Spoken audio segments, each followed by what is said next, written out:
جب بلاول بھٹو زرداری کا نام لیا جاتا ہے خاموشی ہوتی ہے، جب خالد مقبول صدیقی کا نام لیا جاتا ہے خاموشی ہوتی ہے، لیکن جب نواز شریف کا نام لیا جاتا ہے تو دوسری طرف سے چور چور کے نعرے لگ جاتے ہیں، جب شہباز شریف کا نام لیا جاتا ہے تو چور چور کے نعرے لگ جاتے ہیں۔ تو اس کا مطلب تو یہ بھی ہوا کہ کہیں نہ کہیں کوئی انڈرسٹینڈنگ تو ہے کہ آپ نے ہمیں کچھ نہیں کہنا، تو جب ہمیں آپ کچھ نہیں کہیں گے ہم بھی آپ کو جواب میں نہیں کہیں گے، تو رگڑا جو ہے نا اس وقت جو لگ رہا ہے یا جو نکل رہا ہے وہ نون لیگ کا نکل رہا ہے۔ اچھا، یہاں پہ جو ایک دلچسپ صورتحال بنی ہے، خصوصاً آج جو ہم نے دیکھا ہے، آپ اور ہم اکٹھے بیٹھے تھے اور جس وقت میاں نواز شریف آئے ہیں ووٹ پول کرنے، اور جیسے ہی وہ ووٹ پول کرنے آئے دوسری طرف عمر ایوب کو مائک دے دیا گیا، یہ کیا ہوا ہے؟ یہ پارلیمانی تاریخ میں کبھی ایسا ہوا ہے کہ دو اپوننٹ لوگ جو ہیں وہ آمنے سامنے ہوں اور آپ ایک کو مائک دے دیں اور دوسرا سامنے ہو، اور ایسے موقع پر جب میاں نواز شریف کے اوپر ایک ماسک اچھالا گیا ان کے پہلے ووٹنگ کے دوران، جب وہ پہلے آئے اپنے حلف کے ووٹنگ نہیں بلکہ حلف کے موقع پہ جب وہ رول آف ممبر پہ سگنیچر کے لیے آئے، تو تب جو ہوا تھا، تو آپ نہیں سمجھتے کہ یہاں پہ کچھ ہوا ہے؟ میں یہی تو بات کر رہا ہوں کہ کچھ جو پیپلز پارٹی ہے نا اس کا کردار پہ اگر کوئی پیپل نون لیگ کے اندر سے بات نہیں کر رہا تو اس میں پتہ نہیں کیا مسئلہ ہے، لیکن پیپلز پارٹی کا کردار اس وقت جو ہے وہ شفاف نہیں ہے اس معاملے میں۔ اب یہ دیکھیے کہ پہلی بات یہ کہ جو آؤٹ گوئنگ اسپیکر ہوتا ہے وہ ٹیکنیکلی پورا اسپیکر یا اسپیکر نہیں ہوتا، وہ کسٹوڈین اس لیے ہوتا ہے کہ یہ ایک آئینی عہدہ ہے جس کو خالی نہیں چھوڑا جاتا، ٹھیک ہے۔ جب نئے لوگ الیکٹ ہو کے آ گئے ہیں تو اس اسپیکر کا صرف دو کام ہے، پہلا کام ہے کہ اس نے ان لوگوں سے اوتھ لینا ہے، اور دوسرا کام ہے کہ اس نے اسپیکر کا الیکشن کرانا ہے۔ اب اسپیکر کے الیکشن سے پہلے تقریریں کروانا نہیں بنتا۔ اچھا چلیں جی، ایک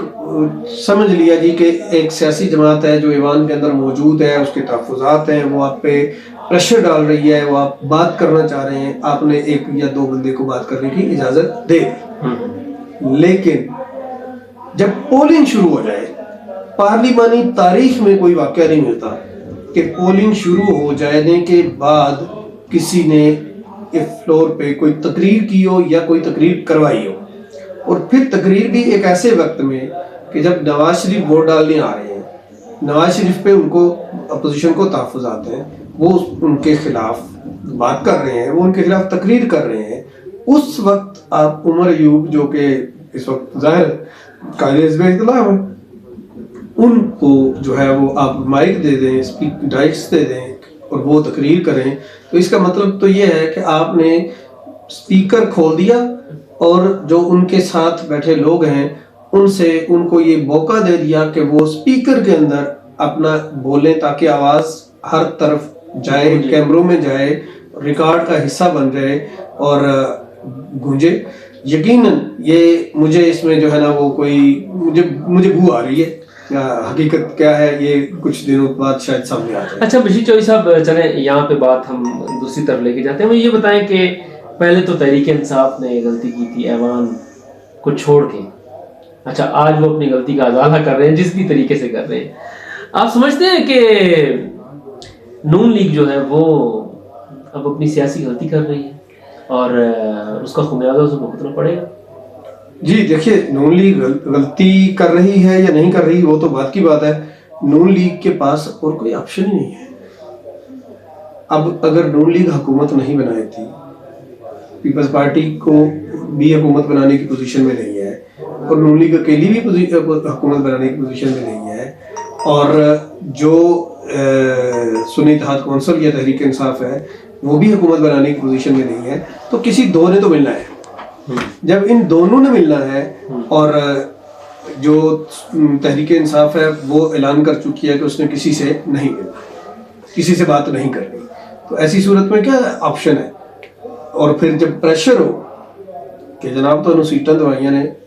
حکومت اسی کرنی ہے، تو پھر وہ ان کے پاس کوئی آپشن نہیں ہے، یا پھر پنجاب کی حکومت بھی جائے گی، تو اب مجبوری میں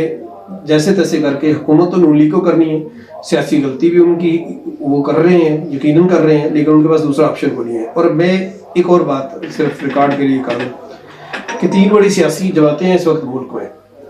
مینڈیٹ ملا ہے یا مینڈیٹ تقسیم ہوا ہے، اس کے باوجود صوبہ پنجاب نون لیگ کے پاس ہے، کے پی کے پی ٹی آئی کے پاس ہے، سندھ پیپلز پارٹی کے پاس ہے اور بلوچستان سب کے پاس ہے۔ اس کے بعد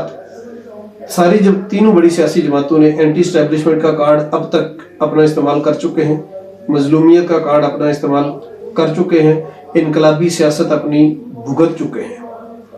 اب ان کے پاس ایک ہی آپشن ہے، وہ ہے کارکردگی۔ 5 سال بعد جب الیکشن ہوگا، یہ جو مومنٹم یا جوش یا غصہ جو آج نظر آ رہا ہے لوگوں میں یا ووٹر میں، یا یہ ٹھنڈا ہو چکا ہوگا، یہ مر چکا ہوگا۔ 5 سال بعد لوگ کارکردگی پوچھیں گے۔ اگر الیکشن 5 سال بعد ہوا، جس جماعت نے جس صوبے میں ڈیلیور کیا ہوگا وہ وفاق میں اکثریت لے کے آ جائے گی، چاہے وہ کوئی بھی ہو۔ اس لیے یہ تقریریں غصہ جو مرضی کرتے رہیں، کارکردگی دکھانا ہوگا۔ بہت شکریہ۔ ہمارے ساتھ بشیر چودھری موجود تھے۔ جس طرح سے وہ یہ کہہ رہے تھے کہ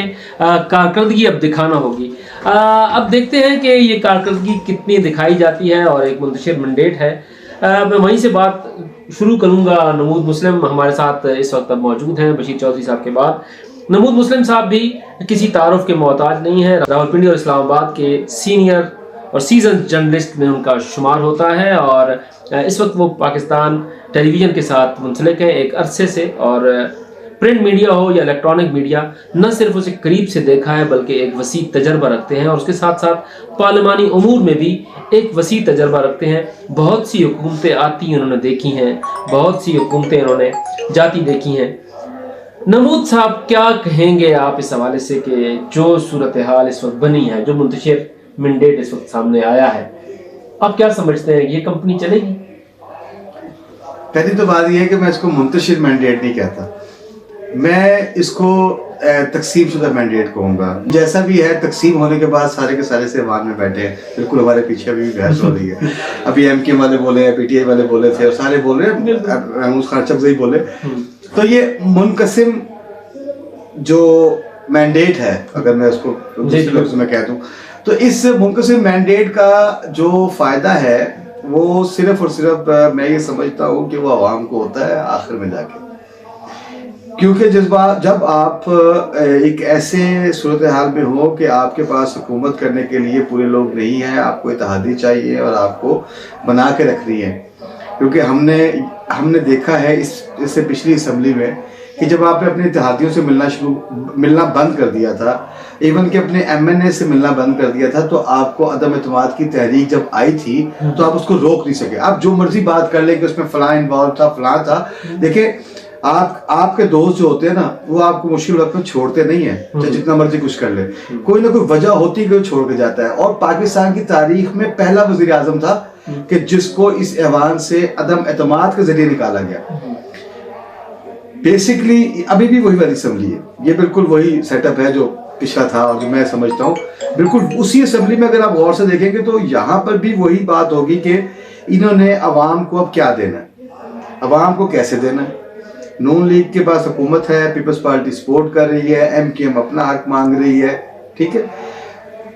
اپوزیشن اپنی بات کر رہی ہے، اس نے ظاہر ہے اس نے بھی دینا ہے عوام کو، بتانا ہے کہ ہم نے عوام میں کیا کیا، ہم نے عوام میں کون سے بل میں کتنا رکھنا ڈالا، ہم نے ان کو کیسے روکنے کی کوشش کی، جب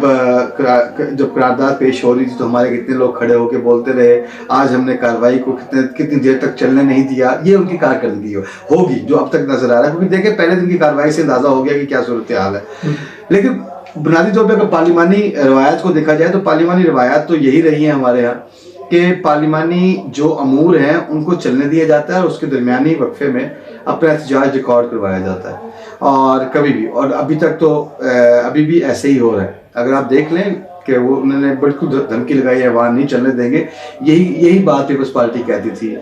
یہی بات نون لیگ کہتی تھی، اس سے پہلے یہی بات پیپلز پارٹی کاف لیگ کے زمانے میں کہتی تھی، ہمیں یاد ہے یہاں پہ بیٹھ کر، اور یہی بات پیپلز پارٹی کے زمانے میں یہ مسلم لیگ نون نے کہی تھی کہ ہمیں ایوان نہیں چلنے دیں گے۔ تو ایوان چلتا ہے، ان کو بھی پتا ہے کہ ایک ایم این اے جب جیت کے آیا ہے، نوٹیفائی ہوا ہے اور اس نے یہاں پہ حلف لیا ہے، تو اس کی ایک آئینی ذمہ داری ہے، اس نے وہ آئینی ذمہ داری پوری کرنی ہے۔ درمیان میں وہ جو مرضی کرے، اس کے بعد جو جسے کہیں گریس پیریڈ جو اس کے پاس موجود ہے وہ مرضی کرے، لیکن اس نے اپنی آئینی ذمہ داری پوری کرنی ہے، اس میں ووٹنگ میں حصہ لینا ہے، ہاں کرے یا نہ کرے یا اس کو ابسٹین کر لے، یہ اس کی آئینی ذمہ داری ہے. ہاں اس عمل کو روکے گا نہیں ہے.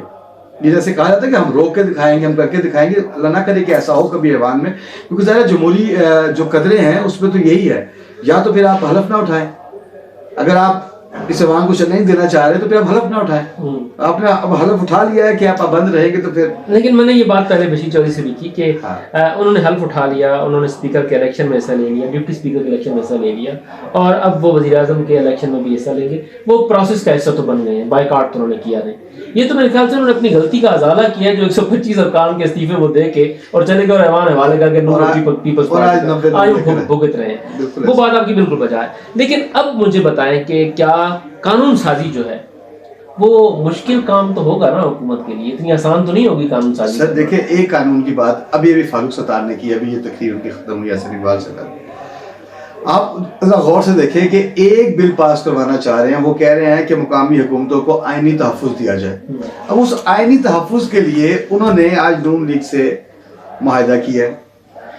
پی ٹی آئی سے ریکویسٹ کر رہے ہیں. اب تقریر میں انہوں نے کہا کہ ہم آپ کے جب اتحادی ہوتے تھے تو ہم مل کے کام کرتے تھے. اب یہ ایک کی بات کر رہا ہوں میں، ابھی تو حکومت کے بل جب آئیں گے تو ماشاءاللہ حکومتی بل تو جس طرح آتے ہیں آپ کو پتا ہے یہاں پہ کیسے ہے. وہ اپنے ایک بل کی بات، وہ حکومت کا حصہ ہے،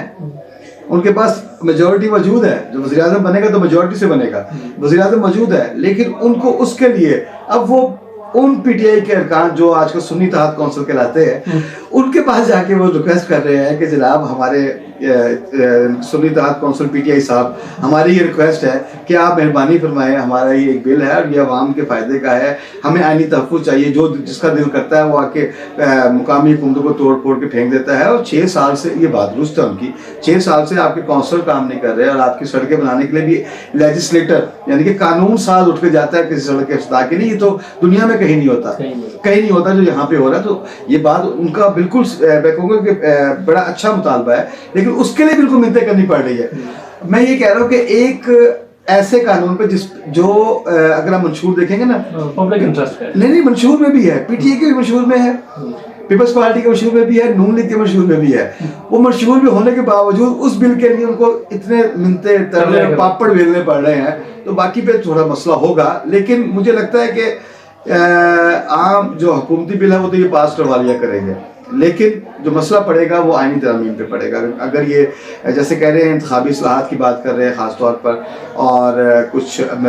جو صوبائی اختیارات کی بات کا جو کیا گیا، جو آپ کو بھی شاید علم ہوگا، تبھی مذاکرات ہوتے رہے ہیں پیپلز پارٹی اور نون لیگ کے درمیان، تو اس میں انہوں نے صوبائی اختیارات کو اضافے کی بات کی ہے،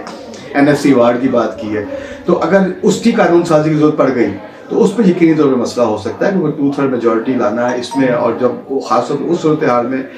جس وقت مولانا نراز بیٹھے ہوں، اچکزئی آج یہاں پہ کھڑے ہوں، اور وہ لوگ جو کل تک اچکزئی کو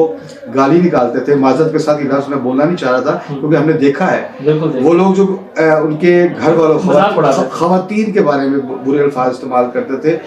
آج وہی اٹھ کر ان کے جا کے پیار کر رہے تھے، ان کے ہاتھ چوم رہے تھے.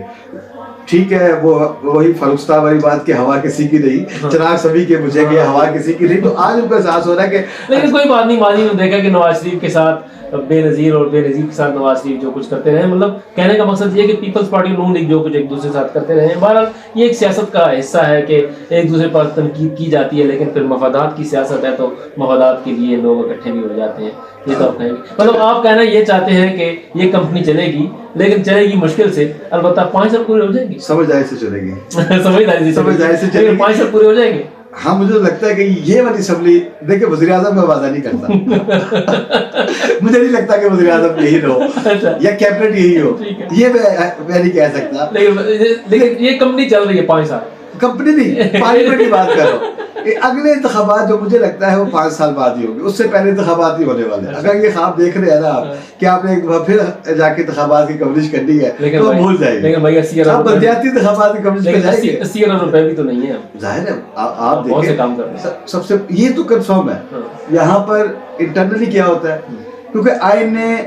آپ کو پورا اختیار دیا ہوا ہے کہ آپ جتنے مرضی وزیر اعظم بدل لیں، جتنی مرضی حکومتیں بدل لیں، لیکن انتخابات کے لیے ٹائم آپ کا 5 سال کے بعد رکھا ہوا ہے. وزیر اعظم کا جو بدلنے کا ٹائم ہے وہ کہیں نہیں ہے. وہ بڑا اچھا ہوا ہے، اگر آپ آئین پڑھنا شروع کریں بڑا مزہ آتا ہے کہ اس کے اندر ادارہ قائم ہے، لوگ آتے جاتے رہیں گے، اور یہی خوبصورتی ہوتی ہے، یہ مضبوطی کی بات ہے کہ ادارہ قائم رہے، ادارے کی مضبوطی رہے، اس پہ لوگ اعتماد کرنا شروع کرے. جب آپ ادارے پہ اعتماد کرتے ہیں پھر وہ ڈلیور کرتا ہے، اس سے پہلے ڈلیور نہیں کرتا تھا. بہت شکریہ. ہمارے ساتھ موجود تھے نبود مسلم، اور جیسے میں ان کا پہلے تعارف کرا چکا ہوں. ناظرین، بالکل جیسے آخری بات انہوں نے کہی کہ